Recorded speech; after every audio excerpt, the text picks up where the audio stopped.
Hello students, अगर आप last minute revision कर रहे हैं Hindi first language Telangana SSC board आप एग्ज़ाम लिखने वाले हैं, तो मैं आपको पहले तो पेपर पैटर्न समझाना चाहूँगी, क्योंकि अगर जब तक आप पेपर पैटर्न नहीं समझेंगे आप इसके लिए प्रिपरेशन बराबर से नहीं कर पाएंगे।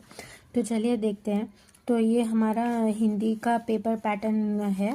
जो टोटल मार्क्स है वो हिंदी के 80 मार्क्स का आता है, जिसमें हमारा जो पार्ट ए होता है वो 60 मार्क्स का होता है जो सब्जेक्टिव होता है, और पार्ट बी जो होता है वो हमारा 20 मार्क्स होता है जिसमें ऑब्जेक्टिव क्वेश्चंस पूछे जाते हैं।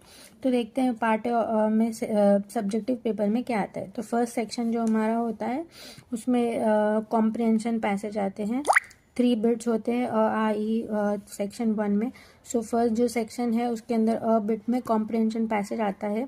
ये जो पैसेज है वो सीन पैसेज है। इसके आपको 5 मार्क्स मिलेंगे। 5 क्वेश्चंस दिए जाएंगे पैसेज के नीचे, आपको वो पैसेज को रीड करके आंसर्स करना है। ये आपके नॉन डिटेल लेसन्स में से दिए जाएंगे।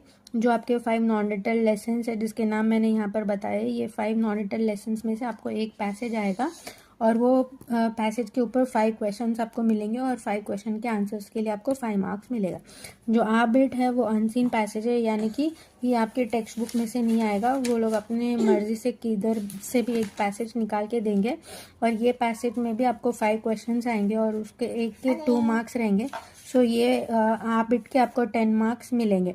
सो ओवरऑल अगर हम बात करें कॉम्प्रिहेंशन पैसेजेस की, सो ये 15 मार्क्स का हमारा हो जाएगा। सो फर्स्ट में से अगर आपको ध्यान रखना है तो यहाँ से आपको पूछा जाएगा कि ये पैराग्राफ कौन से पार्ट से लिया गया है, इसके लेखक का नाम बताइए। तो आपको ये पूरे 5 लेसन के नाम लर्न करना है और उसके बाद में यहाँ पे आपको उनके लेखक का नाम भी याद करना है। और अनसीन पैसेज में आपको ओन क्रिएटिव क्वेश्चंस पूछे जाएंगे कि पैराग्राफ के लिए आप एक सूटेबल टाइटल बताइए या पैराग्राफ में कोई वर्ड्स फाइंड करिए।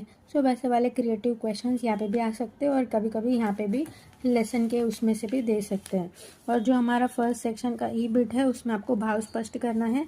आपको एक पोएम दी जाएगी तो आपको लेसन में 4, 6, 7, 10, 11 1, 4, 6, 7, 10, 11 ये जो आपकी 6 पोएम्स है उसी में से आपको एक पैराग्राफ मिलेगा। वो पैराग्राफ को आपको भाव स्पष्ट करना है, उसकी संदर्भ प्लस व्याख्या आपको लिखना है और उसके लिए आपको मिलेंगे 5 मार्क्स। तो ये था हमारा सेक्शन 1 और एक वीडियो में मैं आपको सेक्शन 2 के बारे में बताऊँ।